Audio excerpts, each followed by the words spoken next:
No mesmo mês a gente mudou, ficou tudo para trás. Foi fácil esse tempo em Lavra, renunciar tudo, aí Deus já proveu tudo lá em Lavra, já chegou milhões ali. Como foi? Você quer saber a verdade? Chegou milhões já ali em Lavra, Deus levantou empresários, pessoas falaram assim, aqui ó, pastor. Vamos lá. Com a chegada, alguns já saíram, né? Já não ficou 14. Então, o que entrava na igreja, né, de dízimo, oferta, era muito pouco. Então, a tesouraria me passava uma ajuda de custo. Eu ia no mercado com a calculadora para ver o que a gente podia comprar. E a gente sempre dá prioridade ao meu filho. Era o leite, era a fralda, eram as coisas dele. E eu tinha um Gol na época, um Gol 90 quadrado. E lá em Lavras tem uma serra. É um monte muito alto. À noite dá pra você ver 12 cidades em volta. E um dia eu tô na igreja, eu ia pra igreja jogar de madrugada, eu ia pra igreja clamar a Deus. E do lado da rua da igreja, ali tinha alguns terreiros, tinha umas pessoas que mexiam com narcotráfico. Então as pessoas tinham um pouco de medo, de receio de ir ali, da onde que a igreja tá. E eu comecei a subir nesse monte para orar. E subi, e muitas vezes eu me derramava ali. Falar a verdade, muitas vezes eu levava uma barraca, ficava 3 dias lá sem comer, sem beber, só orando e jejuando. E todo mês a gente pagava aquelas parcelas atrasadas do lote, que era 2 atual, 2 atrasadas era 4.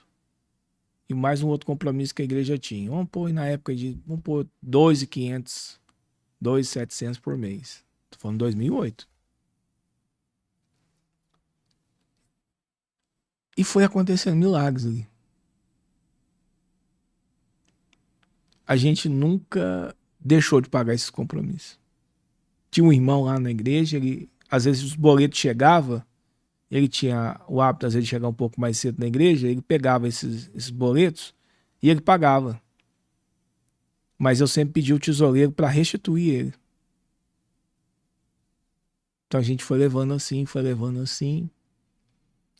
E, e Deus foi levando as pessoas. Deus foi levantando as pessoas.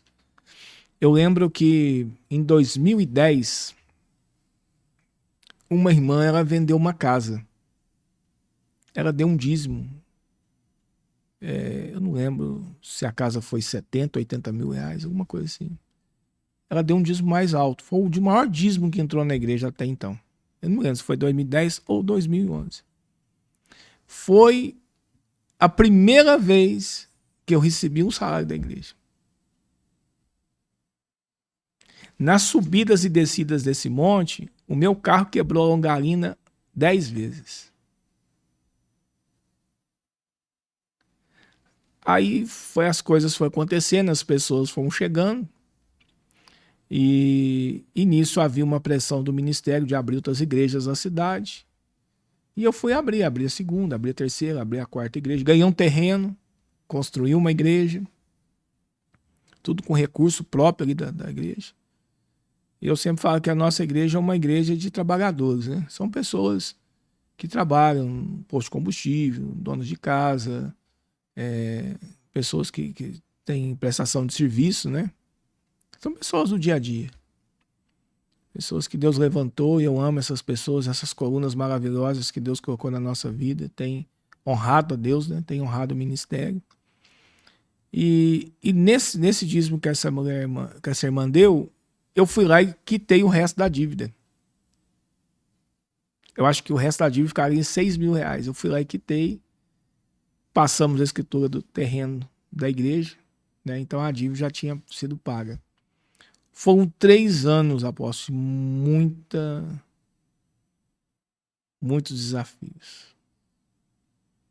Muitas coisas passaram. E eu lembro, eu vou te contar mais um testemunho para a glória de Deus. Eu lembro que nesse período aí, eu cheguei em casa, e minha esposa falou assim, o Marcos vai acordar daqui a pouco, não tem leite. Eu falei, eu não tenho dinheiro, a igreja não tem dinheiro. E eu não compro fiado. Peraí que eu vou resolver essa situação. Eu entrei no quarto, dobrei o joelho e falei, pai, eu tô cuidando da tua casa, eu tô cuidando das tuas coisas. Cuida da minha casa. Cuida das necessidades da minha família. Só isso, pai. Meu filho vai acordar daqui a pouco, ele não tem um litro de leite para beber. E o que há na terra e sobre a terra pertence ao Senhor. Aí saí do quarto, deitei no sofá, minha esposa falou, e o leite? Falei, tá chegando aí. Ela saiu, fez assim. Não acreditou muito. Passou 30 minutos, chega o Marcelo em casa. Bip, bip, tocando a campainha com a moto, motoboy. Ô pastor, tá na padaria ali, Deus mandou comprar 3 litros de leite pro senhor e trazer um pão pra você tomar café. Passou 30 minutos, chega o Breno. Ô pastor, até então era pastor. Eu fui ali no mercado, Deus mandou comprar pão e trazer 3 litros de leite pro senhor. Então já tinha 6 litros. Na hora que deu 10 para 6, para um carro branco na porta da minha casa, na esquina, toca a campainha. Que mora o pastor Davi? Eu falei, sou eu. Mandaram entregar aqui essa caixa de leite. 12 litros de leite. Então, naquele dia, foram 18 litros de leite. Outra experiência foi que eu tinha gasolina para ir no monte ou para ir para a igreja. E eu fui no monte. E fui levar o irmão embora. O carro acabou a gasolina no meio da rodovia. Peraí que eu vou ligar pro meu pai para ele vir trazer gasolina para nós. Peraí. Pai, eu tava lá no monte orando.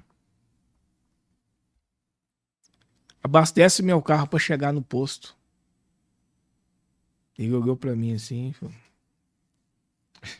Não acreditou também. e o Espírito Santo falou, liga o carro. Eu liguei o carro. Cheguei lá do lado da bomba, ainda deu umas 2 aceleradas boas. Ele ficou olhando para mim e falou, cara, eu não acredito. Seu carro não tinha combustível. Eu falei, eu sei. Na hora que o cara abriu o tanque, veio aquele sopro assim. O cara, ele chegou para trás assim, ó. Ele falou, o que tinha dentro desse tanque do seu carro? Foi o sopro de Deus. Tá, glória. Contar mais uma nisso aí. Aí eu tava 3 dias lá orando, levei 4 pessoas comigo para lá, 4 irmãos para lá comigo. E Deus falou comigo, agora você vai descer, vai pra churrascaria almoçar. Aí eu olhei pra ele e falei, a gente vai almoçar na churrascaria agora. Eu falei, eu não trouxe carteira, eu não trouxe dinheiro. Eu também não. Eu vim pro Monte Oral. Chegamos lá no restaurante. O senhor quer self-service ou rodízio? Foi rodízio. Aí eles olharam pra mim assim. Almocei. O senhor quer uma sobremesa? Quero. Comi a sobremesa. Quer um café? Também quero. E eles só me olhando. Aí, nisso, ela me entregou a comanda, né? Pra pagar lá. Aí tá bom. Peguei a comanda. Na hora que eu cheguei em frente ao caixa, eles estavam comigo. Mas na hora que eu entreguei a comanda, eles estavam lá na rua. Com medo. Com medo. Falei, e agora? Entreguei a comanda para ela. Ela pegou e falou, o senhor ficou satisfeito? Foi muito. O senhor não quer mais nada? Não? Eu falei, não, obrigado. Ela pegou a comanda e rasgou. E disse, está tudo pago.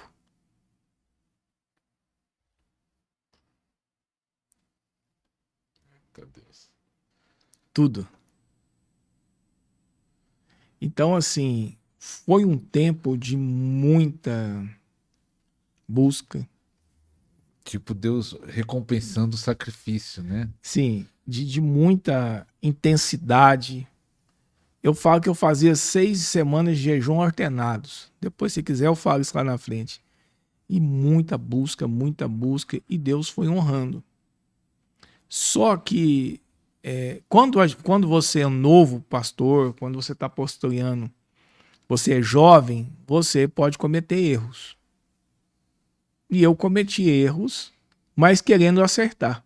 Quero dar até esse conselho para os pastores jovens agora, né? Até para aqueles que estão caminhando. Qual foi meu erro? Eu tinha que ter fortalecido bem a igreja mãe, edificado bem a igreja mãe, preparado bem os ombreiros, fortalecer bem essa igreja para depois eu abrir outras igrejas. Então, quer dizer, eu ganhava uma família aqui do Cruzeiro do Sul, eu direcionava ela para aquela igreja perto da casa dele. Então, se eu tivesse trabalhado mais a igreja mãe, fortalecido mais a igreja mãe, a resposta para a comunidade poderia ser muito mais forte. Então, com a abertura de outras igrejas, eu fui o quê? Enfraquecendo de alguma maneira a mãe. Entendeu? Então, é um conselho, né? Conselho aí, anote aí o conselho. Eu também já fiz isso, né? Sem ter estrutura, mas com aquela vontade de abrir igreja em outro lugar, e só foi problema, que enfraquecia a igreja, não tinha estrutura espiritual, financeira, nem de pessoas. Apóstolo, e quando foi que você descobriu algo muito importante que fez você até em outros países, hoje ministrar, mas também um dos motivos foi esse, ouviu falar sobre transferência de unção, que existia esse negócio de impartição, como foi que você descobriu, e fala da impartição que mais te impactou, que você foi várias, até nações. Então, você falou quando foi aquele start ali, né? Como começou. Então, em 2011, eu recebi um convite para mim para a África do Sul. Para Uganda, Kampala e Congo. E foi a primeira viagem internacional que eu fiz. E quando eu cheguei lá, eu vi todos os milagres que você puder imaginar que existe. Né? Que eu vi acontecer. Porque eles tinham um projeto 300. Eles queriam plantar 3.000 igrejas em 2 anos. Então saíam várias equipes para fazer esse trabalho. E tinha um pastor e um auxiliar com ele. Então eu vi centenas de testemunhos, vi coisas sobrenaturais acontecer. E antes de eu ir para a África, eu sempre ficava questionando a Deus. O Senhor me prometeu as nações lá atrás, o Senhor me prometeu as nações agora aqui na frente. Mas eu não vou para as nações. A única viagem que eu fiz foi agora em Recife e eu não, entendeu? Então, cadê as nações? E o Espírito Santo falou comigo assim: você não foi porque você não crê. Você não se está se vendo nas nações. E naquele momento eu falei: Deus, eu estou me vendo nas nações. E naquela semana eu fui com o pastor Paulinho, a gente foi para a mata. Ficamos 3 dias na mata, orando e jejuando. E no segundo dia, ele falou: vamos orar aqui porque o céu está muito bonito, céu estrelado. Aí passou um avião. Ele falou: tá vendo o pássaro de ferro? Eu procurando, né? Cadê o pássaro de ferro? Deus vai te levar do outro lado do oceano daqui 7 dias. Pra você ter uma noção, eu recebi a ligação que eu ia para a África do Sul na quinta-feira. Eu não tinha passaporte, não tinha passagem, tinha nada. E naquele final de semana eu fiquei sem internet na minha casa. Eu corri na época lá com a Lan House, na época que tinha. Peguei todos os meus documentos, mandei para a Receita, para a Polícia Federal, para mim conseguir o passaporte. Na segunda-feira, eu liguei para eles: eu preciso viajar amanhã, terça-feira, para a África e tudo. Você tem passagem? Não, então nem adianta vir aqui. Você tem passaporte? Muito menos. E eu estava lá na igreja, pintando a igreja. Aí meu telefone ligou, o pastor ligou e falou: rapaz, você tem que ir para a África amanhã. Dá seus pulos. Aí eu fui do delegado, na época conheci o delegado. Conversei com o delegado: só pode ligar para o delegado, ver se ele consegue agilizar um passaporte para mim, porque eu tenho uma viagem para ir amanhã. Ele ligou para o delegado e falou: pode ir, que ele vai fazer o possível para você ter esse passaporte. Conseguiu o passaporte de emergência.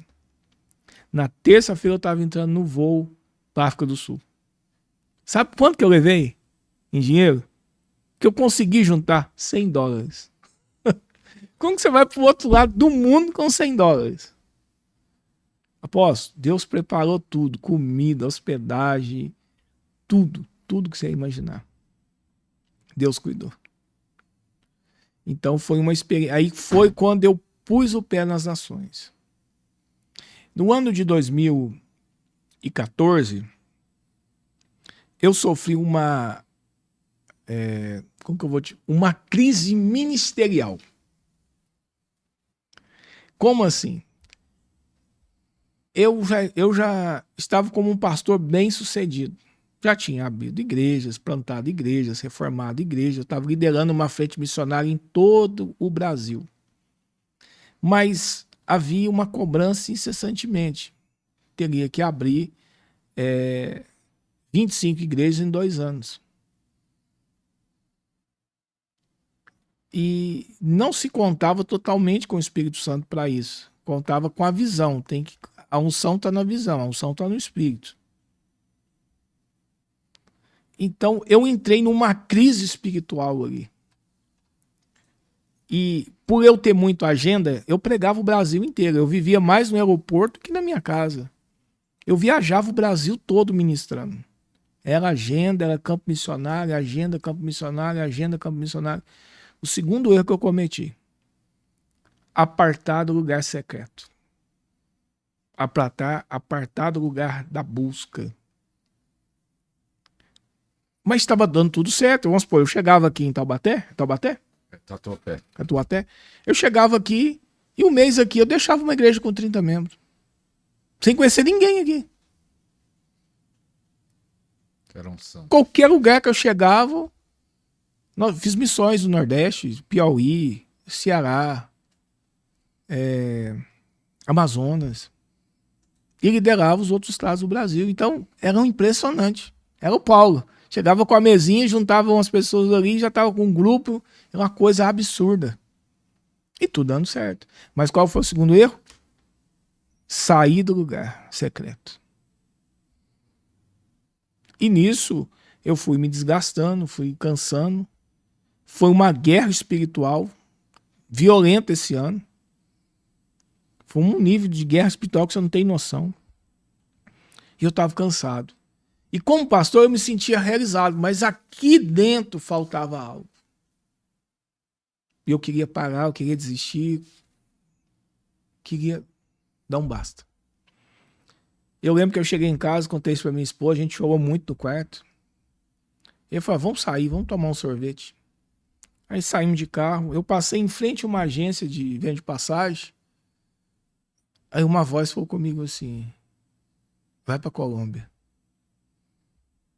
Colômbia, Bogotá. Colômbia, Bogotá, eu nunca fui. Comprei a passagem, eu lembro certinho, 10 vezes de R$112.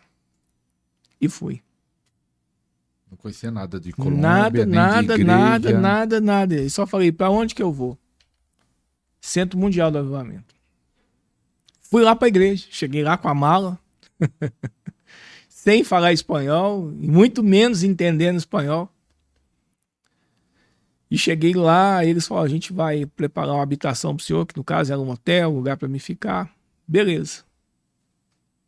Aí me indicaram, colocaram eu no táxi, eu fui para lá. Tá ok. Aí chegou na hora do culto, eu fui um pouco mais cedo. Aí tem uns irmãos lá da recepção que vêm, conversam com você. Começaram a conversar. Eu não entendia nada. Aí na hora que foi dar início ao culto, veio um pastor que era brasileiro, que estava servindo lá no ministério. Falou para mim: eu gostaria de pedir ao senhor que fosse lá para a cabine, lá em cima, que eles vão te dar um fone de ouvido, aí só vai ouvir a ministração, o louvor, tudo em português. Mas eu senti que eu não podia sair dali. E eu falei: Espírito Santo, o senhor me trouxe aqui, abre os meus ouvidos para entender o que eles falam. E assim que eu acabei de falar, deu uma explosão dentro da minha cabeça, fez assim, pum, e meu ouvido abriu. Aí eu olhei para ele e falei: fala comigo em espanhol. Ele começou a falar: você falou isso. Ele falou: você falou que não sabia espanhol. Eu não sabia. Agora eu sei. Tudo que você falou, eu tô entendendo tudo. Ele falou: mas como? Foi o Espírito Santo. Aí nisso, tá lá o púlpito, né? Aqui, geralmente, aqui de frente pro púlpito, fica os pastores que estão visitando. E tinha pastores lá de muitos países. Acho que uns 10 países naquele dia. E começou o louvor, eu olhava para a igreja, as pessoas chorando, quebrantavam, chorando mesmo, literalmente chorando. Havia uma unção muito forte, uma presença violenta ali. Ah, isso que eu quero falar depois. Me lembra? Da presença e da unção. Me lembra aí. E eu olhando para os pastores e eles chorando. E eu não chorava. Tava ali com a pedra. Mas por quê? Não chorava. Eu não sei se era tanto sofrimento, tanta coisa que eu tava passando, que eu já tava desgastado, já no último, de guerras espirituais, de tanta coisa passando ministerialmente, entendeu? Que eu acho que eu já não tava mais com aquela sensibilidade que tinha que ter. Chega um momento que você deixa, igual eu te falei, você deixa as coisas, acessar as coisas espirituais, você vai começando a ficar muito racional. Não é carnal, é racional. Carnal é quando você deixa tudo que é espiritual e dá vazão para a carne mesmo. Mas eu não estava nessa fase e nem acessando isso. E nisso eu estendi os braços assim, falei, Espírito Santo, você está aqui. Eu não vim conhecer mais uma nação. Muda a minha história. Foi um tapa no peito assim. Me jogou, eu fui catando cadeira. Fui lá no meio no meio dos pastores. Eu tentei levantar, eu não levantava. A unção foi tão violenta que eu não conseguia. Eu não conseguia levantar a mão. Assim, eu deitado no chão, eu não conseguia levantar a mão. Aí eu levantei chorando. Levantei a mão chorando. Agora quem tá chorando era eu. E aquele peso, aquele fardo foi removido.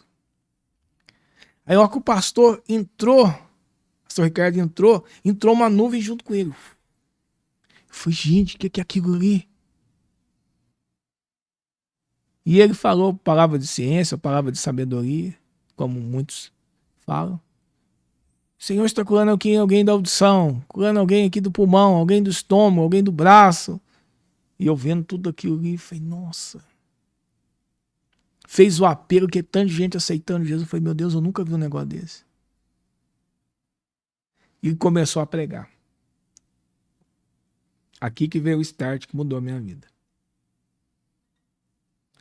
Deus te usa nos dons? Amém. Deus te usa na revelação, na profecia, na cura, nos milagres, nos sinais. Amém. Nossa, Deus está usando ele para falar comigo, rapaz.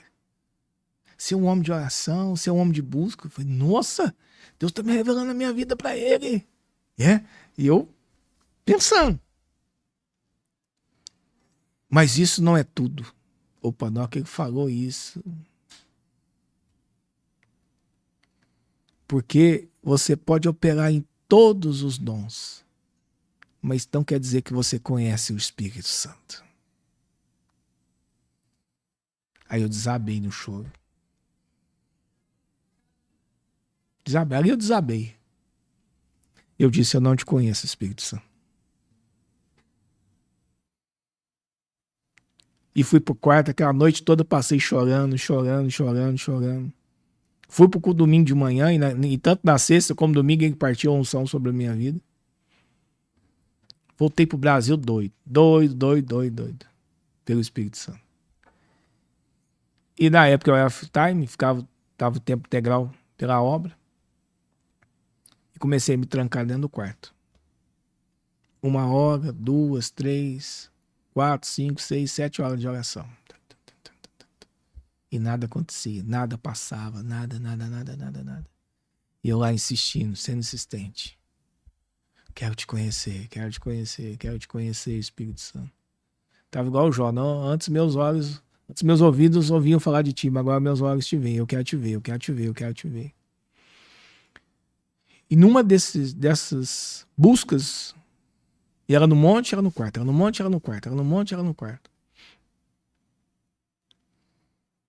Aí num desses dias, a porta estava um pouco aberta assim. Ele abriu a porta e entrou no meu quarto. Quando o Espírito Santo entrou, ele me jogou... Onde está aquela câmera ali? Eu pensei que dia que eu ia morrer. Eram correntes elétricas assim que passavam por todo o meu corpo. E ali eu tremia, eu não conseguia falar. Que ele ficou parado na minha frente me olhando. E aquela presença encheu aquele lugar, encheu aquele ambiente. E eu tentando falar, eu não conseguia.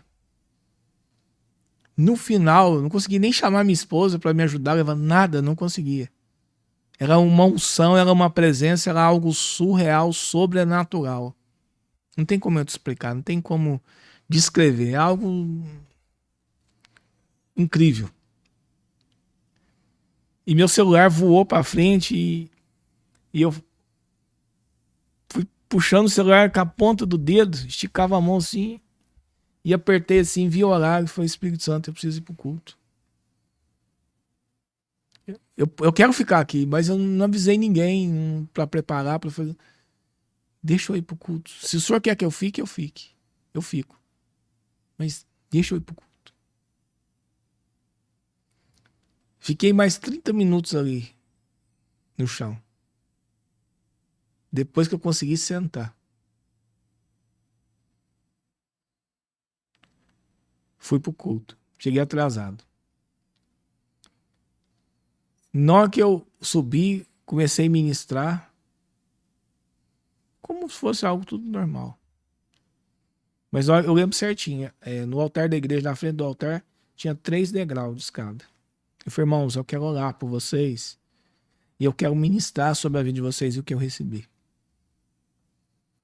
Na hora que eu cheguei no segundo, eu falei, irmão, fica de pé. Na hora que eu cheguei no primeiro degrau, uma parte da igreja caiu no chão. Na hora que eu cheguei no segundo degrau, o resto da igreja foi pro chão. Poucas pessoas ficaram de pé. Eu não pus a mão em ninguém, não orei por ninguém. E daquele dia em diante, eu intensifiquei minha busca pelo Espírito Santo. E nisso foram 2 anos e meio de oração, jejum, para a gente desligar do ministério que eu fazia parte anteriormente. E nesse período, o Espírito Santo falou assim, eu vou te dar um ministério. Eu falei, eu não quero ministério. Mas eu vou te dar. Entra no teu quarto, fecha a porta. Foram 21 dias trancado no quarto, ele me deu 72 lições de discipulado. Aí veio uma anciã da nossa igreja e teve uma visão. Cheguei numa igreja muito grande, aí o pastor chegou, pegou um molho de chave, me entregou e falou, pastorei a igreja e somente seja guiado pelo Espírito Santo. Ele falou, não quero saber de igreja, não quero igreja mais. E eu falei, qual que é o seu nome, qual que é o seu nome? Ele não me falava o nome dele. Ele falou, meu nome eu vou deixar lá na entrada da igreja. Faça o que eu disse. Assuma a igreja e seja dirigido pelo Espírito Santo. Aí eu fui, teve o culto, né? Eu desci correndo do púlpito, cheguei na recepção, falei, alguém deixou algum papel para mim aqui, alguma coisa? Eu falei, deixar no envelope pro senhor aqui. Aí na hora que eu abri o envelope, assim, estava escrito, Jesus Cristo. O pastor que me entregou a chave era Jesus. Passou 1 ano depois, na madrugada, minha esposa acordou, ela é profeta, acordou de madrugada e falou, Deus deu o nome da igreja. Igreja do Avivamento do Espírito Santo. O Espírito Santo pegando em fogo, em chama assim, o letreiro na frente dela. Aí desligamos. E começamos o Ministério Avivamento do Espírito Santo. Não foi fácil. Muita perseguição eu tive, porque a unção traz perseguição. Quando Davi estava lá no meio do mato, ele era um Zé Ninguém. Mas quando ele foi ungido e derrubou o gigante, aí virou o problema. Porque aquele que não tem persegue quem tem. Aquele que não tem, não gosta daquele que tem. E aquele que tem inveja do que tem. Então, não tem saída. Não tem. Aí foi a primeira busca que eu comecei pelo avivamento. Eu fui 10 vezes na Colômbia. 10 vezes na Colômbia, lá no Ricardo Rodrigues. Fui em Bogotá e fui em Medellín também. ministrar. Também fui buscar o avivamento da Argentina. Fui 3 vezes na Argentina. Carlos Anaconda. Depois da Argentina, eu segui buscando. Aí eu virei um sedento, um faminto, um desesperado por Deus. E comecei a participar de outras conferências com o Rede Cracker, com aquele moço lá da Rua Azusa. Fred Berry. Fred Berry ministrou sobre a minha vida também. Vi uns pastores americanos, eu ia, participava. Até na igreja do Apóstolo Ig. Foi um caçador de unção. Um caçador de unção, aqui na igreja do Apóstolo Ig. Então, assim, sempre buscando. E nisso, Deus foi me levando para as nações. Depois da Argentina, eu fui já para outro país. Deus já me levou para o México. Deus me levou na Nigéria, onde eu conheci o profeta TB Joshua. Mas é interessante você contar como foi que você viajou lá para a Nigéria para conhecer o profeta. Conta aí que foi interessante. E também o apóstolo viajou para as nações para receber e para ministrar, né? Ele sempre está indo agora no México para ministrar a palavra lá no México. Viaja o Brasil inteiro para ministrar. Como foi essa viagem lá para conhecer o profeta? Foi o seguinte, eu liguei para esse pastor 2 anos atrás que eu queria conhecer o profeta TB Joshua. E ele perguntou para mim, você tem algum problema de saúde? Eu falei, não, então você não vai. Assim, na lata. Mas dentro do meu coração, como eu conheci o pastor Ricardo Rodrigues, eu tinha colocado no meu coração que ia conhecer ele, e hoje nós somos amigos, eu também queria conhecer o profeta. Passou 2 anos, na minha casa, o pastor ligou e falou assim, aqui, é para você ir para a escola. Terça-feira conhecer o profeta TB Joshua. Eu pensei, se eu desligar o telefone, eu perco a oportunidade. Se eu falar que eu não vou, eu perco a oportunidade. Se eu falar que eu não tenho recurso, eu perco a oportunidade também. Eu tinha R$500 aquele dia no bolso. Aí minha esposa falou assim, vai que eu vou arrumar sua mala. E isso em pandemia. Que se você viajar para o exterior, você tinha que fazer todo aquele exame, né? Tanto para ir como para chegar. E nisso eu fui orar. Orei 45 minutos ali no quarto. O Espírito Santo falou, você vai fazer uma visita, a pessoa vai perguntar para você o que você precisa, você vai falar que é a passagem. Outra pessoa vai te ligar, vai te perguntar o que você precisa, você vai falar que é o dinheiro do visto. Eu fiz e perguntei para ele onde que eu deveria ir, para quem eu deveria entrar em contato. Cheguei numa conversa como essa, o irmão falou, você está viajando, hein? Eu falei, graças a Deus, Deus tem honrado. Para onde você vai agora? Para a África, para Nigéria. O que está faltando? Eu falei, a passagem. Tá não. Pegou a carteira, me entregou o cartão, foi, pode comprar a passagem. Passou mais ou menos 30, 40 minutos, um pastor me ligou de fora, de outro país. Você vai para a escola conhecer o profeta? Eu falei, vou, eu quero ser a melhor na tua vida. Mandou $250. Na época lá o visto era $150. Deus preparou tudo em menos de 12 horas. Aí naquela terça-feira eu estava vindo para a Nigéria. Cheguei lá, de imediato não conheci o profeta TB Joshua. A gente ficou nas instalações da igreja e quando a gente ficou em algumas instalações lá, aí a irmã do profeta que nos recebeu disse assim, aqui nessas habitações fica os príncipes. Porque lá na África tem príncipe, tem reis, né? Tem tudo isso. Eu fiquei assim, foi meu Deus. Aí nós ficamos 3 dias orando de manhã e à noite na igreja. De manhã e à noite na igreja. E eu lembro certinho que eu cheguei de frente ao altar e falei, Senhor, eu quero a unção que está nesse lugar. Desceu um fio de ouro do céu assim, ó, e parou do meu lado. E explodiu aquele cheiro de óleo. Os pastores estavam sentados atrás e eles falaram assim, quem derramou óleo aí?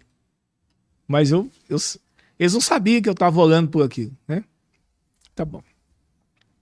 Na hora que deu 6 dias, o profeta falou assim, eu não quero ninguém mais na igreja orando, eu quero na montanha de oração.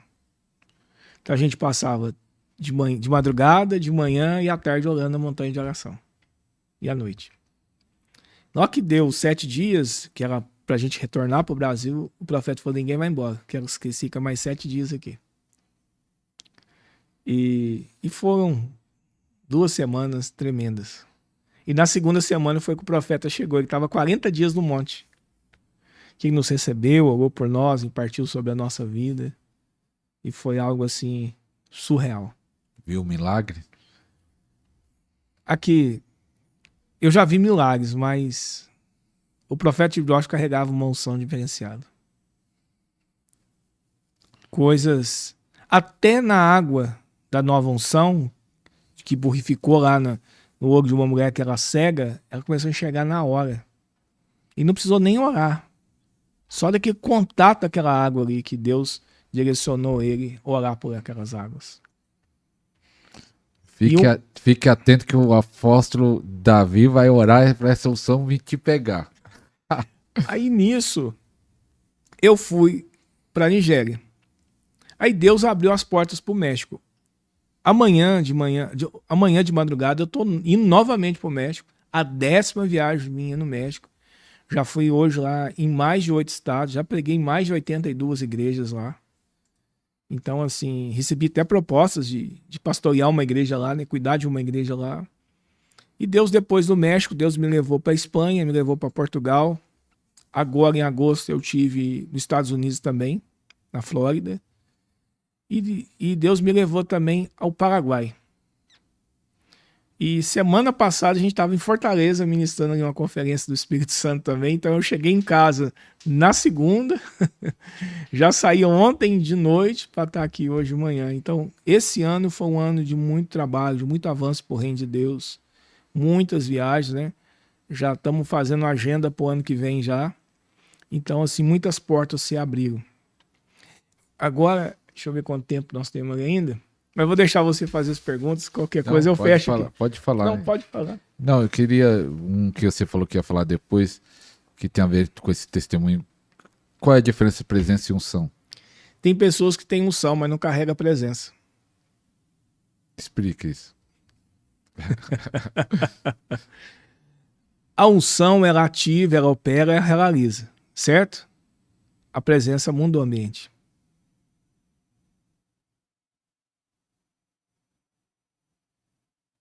Entendeu? Às vezes a pessoa pode ter unção, que é o poder, e não ter a presença de Deus.